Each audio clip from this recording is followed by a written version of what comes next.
સવાર પડતા છે ને મેં પહેલે તો આ કબાટ સરખું કરવાનું કામ કર્યું. એમાંથી આ મારી છે ને જૂની ચણિયાચોળી મને મળી, જે મેં મારા હાથે આ ભરતકામ કર્યું હતું અને કટિંગ સ્ટિચિંગ મેં મારા હાથે જ કર્યું હતું. ને એવું આખું બ્લાઉઝ મેં ભર્યું હતું, જેને ભરવામાં મને 7 થી 8 મહિના લાગ્યા હતા. અને આ બેનની પણ નાનકી નાનકી ચણિયાચોળી મળી ગઈ, જેને મેં 3 મંથમાં પહેરાવવા માટે સીવી હતી. જ્યારે નવરાત્રિ ચાલતી હતી ત્યારે જે 3 મંથની હતી ત્યારનો ફોટો છે. અને આ પછી કપડાં ધોઈ નાખ્યા. પછી આ સરફવાળું પાણી વધ્યું હતું, એમાં બધા પોતા પલાળી નાખ્યા ને એ પણ ધોઈ નાખ્યા. અને આ વાસણ ઘસવાના હતા, વાસણ ઘસીને આખું ફર્યું પણ મસ્ત એવું ચમકાવી નાખ્યું, ધોઈ નાખ્યું. અને પછી આ બેન પોતાના નાનકા નાનકા હાથથી કિટકેટ ખોલતા હતા.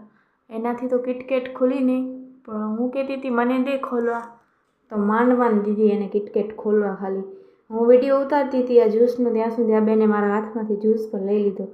અને રાતના લોંગ ડ્રાઈવ ઉપર જઈને દિવસનો એન્ડ કર્યો. વિડીયો પસંદ આવે લાઈક શેર સબસ્ક્રાઈબ.